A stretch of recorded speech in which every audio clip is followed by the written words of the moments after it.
everyone, my name is Kassie, but friends, teachers, and strangers have always had trouble pronouncing my name, so I just go by Kassie. I was born on the 19th, on the coldest day of December, as my dad likes to say, in Lethbridge, Alberta, Canada. I'm a middle child, and thankfully I never felt like the unloved middle child. My parents loved my older brother, my younger sister, and I equally. I was a strange kid, to say the least. I liked being alone, I liked being bad, and I was always in my own strange little world, but you never realize how strange you are until other people make you aware of it. When I was very young, I spent a lot of time in Singapore and Malaysia, and one time, on the way to Singapore, I climbed the wrong side of an escalator all the way to the top, and I jumped before security could catch me. Amazingly, aside from a sore bum, I was perfectly fine. The trips to Singapore were by far the happiest times of my life. Everyone embraced my weirdness, and the way of life there is so much different than it is here. I stayed on a little farm in Malaysia for quite some time, and the food was so simple, the way of life was so simple, and I stayed up all night just watching the fireflies and not being aware of time or anything. When I got back to Lethbridge from Singapore, things changed.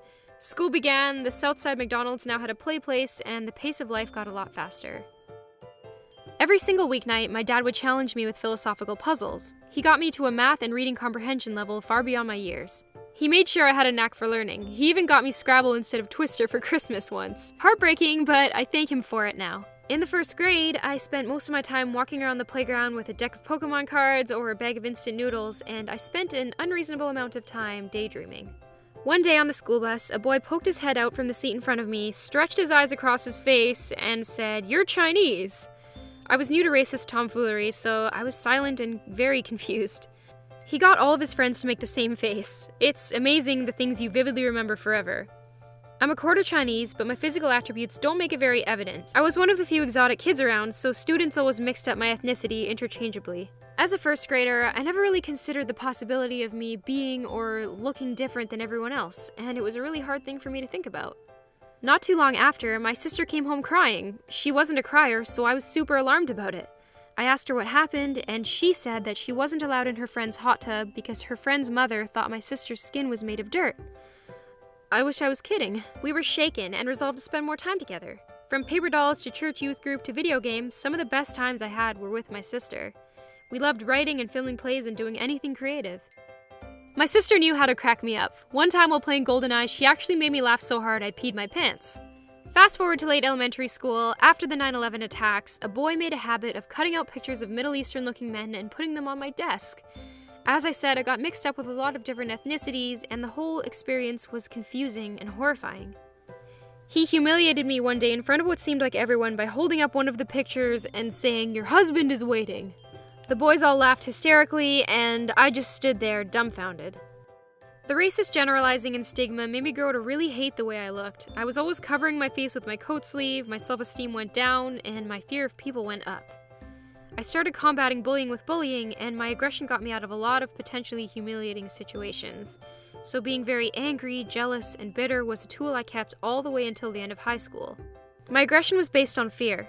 The people who bully you are doing so because they have deep-seated issues. Something deep and dark is blocking their empathy.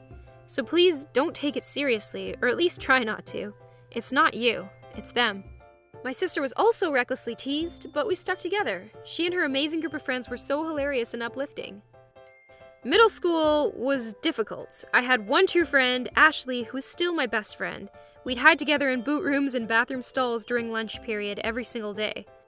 I remember a school dance when no one asked us to dance, so we just hung out in the back of the gym all night and made each other laugh. Near the end of middle school, Ashley switched schools due to bullying, and my family encountered problems that caused even more anxiety for me.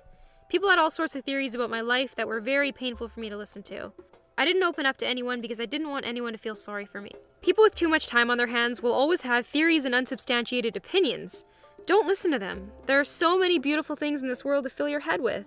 People tend to believe negative stories as soon as they hear them. Just remember that anyone can say anything. Be equally critical of all statements. Predictably, high school was a nightmare. I skipped more classes than I showed up to in my final 2 years, and I didn't take care of myself. I was troubled inside, and my sister had similar feelings, but she had a lot of friends and was always putting on a happy front. I later learned that we both have something called clinical depression. It's not seasonal or circumstantial, it's kind of always there, and environmental factors can intensify it. You can't completely cure it, it's something I've had to manage and be aware of. After taking a semester off, I went to college with my brother. It was the only school that would let me in with my high school grades, and we took the same classes, talked about books all day, and wore the same shoes like the weirdos we are. We both got straight A's, scholarships, and invites to a university. Within a few months of my first semester at university, my unhealthy, sedentary lifestyle resulted in health issues that made me constantly ill, fatigued, and insecure. I attempted to combat my depression with SSRIs, or antidepressants, which, in my case, made me irritable, spontaneous, and suicidal. I had severe emotional difficulty and withdrew from university under extenuating circumstances. I attempted a myriad of quick fixes and diets only to worsen my problems. I was emotionally turbulent, my acne was bad, I was constantly exhausted, I had chronic migraines, and I was 30 pounds heavier than I am now. The conventional fixes failed me miserably, and more importantly, I couldn't let my depression grow any more intense. I had nothing to lose, so I took a personal risk. I abandoned my emotional and dietary habits and threw my various medications in the garbage. I developed a healthy skepticism and started doing my own research. It was a long and hard process, and I ended up defying most of the health and nutritional dogma I was fed all of my life, and undoing years of self-imposed emotional damage. My lifestyle change had such an incredible impact on my life. It also astounded my parents, who were worried sick about me. I remember seeing my dad tear up upon witnessing me be confident in my work clothes. Something so trivial reflected a world of change in my perspective. You can't help someone who doesn't want help, and despite the efforts of my loving friends and family, I didn't get better until I made it a personal priority. A year later, my sister got hit by an aggressive, unapologetic drunk driver. She was left with severe emotional damage and permanent tissue damage in her neck and back. Despite her personal pain, she was always smiling and being a complete goof like usual. She was also taking antidepressants. I repeatedly warned her to be careful with the medication because for me, they were poison. She trusted in her healthcare practitioner and moved forward. A few months after I returned to university, my sister overdosed on antidepressants. The medication caused her to have seizures, but she was saved. When she woke up, I told her it was the worst day of my life. She smiled at the sight of us and started acting like her old self.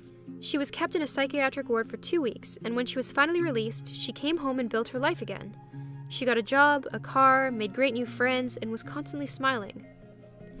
I left school a second time to be with her, and she was constantly surrounded by people who loved her unconditionally. You'd never know by looking at her that she was depressed. She was beautiful, and she knew how to project an image of confidence. She did what she wanted, and I couldn't even tell her what to do. I was always worried about her. Since I was spending so much time at home, I started YouTubing. My depression was completely under control, I had a new perspective and felt amazing, which made me so excited to share. I had been on YouTube before, but it was a fun and shallow channel, which is perfectly fine, but I lost interest.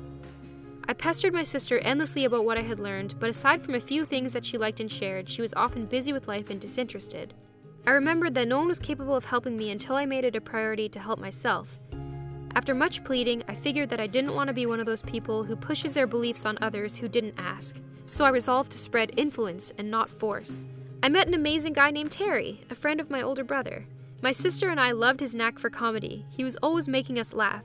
Terry witnessed the impact that my lifestyle and educational pursuits had on me mentally and physically, and he supported what I did along with proving it to himself, which meant a great deal to me. Something you guys need to understand about clinical depression is that things like possessions, looks, success, and even love can stand in your way of happiness. It's a feeling that's inaccessible to many, and it's fruitless to pretend you know how it feels if you haven't felt it. It's incredibly hard to describe, which creates an even more intense feeling of isolation. This past summer, at 2 a.m., I got a phone call from my brother. His voice sounded cold and shaken. He told me to wake up my dad. We all woke up and went to the living room, and that's where my brother told us that my sister had taken her own life. Upon hearing the news, I didn't know if I'd ever be happy again. We were inseparable for most of our lives, and nobody understood me like she did. It has caused me great emotional and existential stress. I miss her so much. Some days after hearing the news, I reflected on what I taught myself and figured I had to spread some love and positivity, otherwise the gravity of the situation would be too much. So I wrote and filmed a video called Happiness Takes Effort. If it weren't for all the resilience I taught myself, I wouldn't have made it through this hard time. I used to be so fragile and guarded, but I've learned that if you don't live life honestly, things fall apart slowly. Despite my sister's demons, so many people reached out and told me that she saved them from hurting themselves. One of my closest friends owes his life to my sister. She helped so many people out of their dark vices, but she never prioritized herself. She took time with others and threw quick fixes at herself. When I see her smile in photos now, I'm reminded of the fronts that she put on to stop people from worrying about her. She once told me that good people do not take popular belief in mob mentality as truth. I live by that phrase. It inspires my research and critical thinking. Good people have the responsibility to be themselves despite the consequences. I got hundreds of emails, messages, and phone calls from friends, family, peers, and attention seekers who pretended they were good friends with my sister. I saw a different face of humanity that day. The virtual world of the internet bombarded me all at once, demanding answers and acknowledgement. They unknowingly put me under an immense amount of stress. My heart is heavy, but love and positivity push me forward. In my darkest moment, my true friends came together and made me laugh, cry, and feel truly grateful. Once I felt the deepest sorrow, seeing beauty in the mundane revealed my immense capacity for joy. I'm not perfect, but I fight fear every day with positivity. I know who I am because it wasn't easy to get here. My sister wasn't perfect either, but she loved deeply and she was brilliant. She could make anyone smile on the worst day of their life. She could make me laugh if I was heartbroken. We both loved art created by people with pained hearts because for us, it was proof that we weren't alone. She had so much to offer and she used all of her energy to help her friends, but she left her own well-being in the dark. She hated to see us worry, so she put on a front, and I'm guilty of doing the same thing. But if you want to do continuous good, you have to prioritize your own well-being first. Being completely selfless is not sustainable, and no one can help you until you're willing to help yourself. Honesty hurts, but it can save your life. So don't be afraid, and if people have negative things to say about your outlook, be grateful that your empathy, compassion, and access to critical thinking is not so limited that you would act like a child and shamelessly hurt others. In light of the madness, it can be hard to see the positive, but I believe you can find light in some of the darkest situations. I know life is not easy or fair. I'm not entitled to anything, and I have to fight for my happiness. If you're hurting right now, please fight it and don't give up on yourself. If I were there with you, I'd lend an ear, make you food, and try to make you laugh. But for now, build your strength so you can endure anything, distinguish yourself, and embrace your weirdness.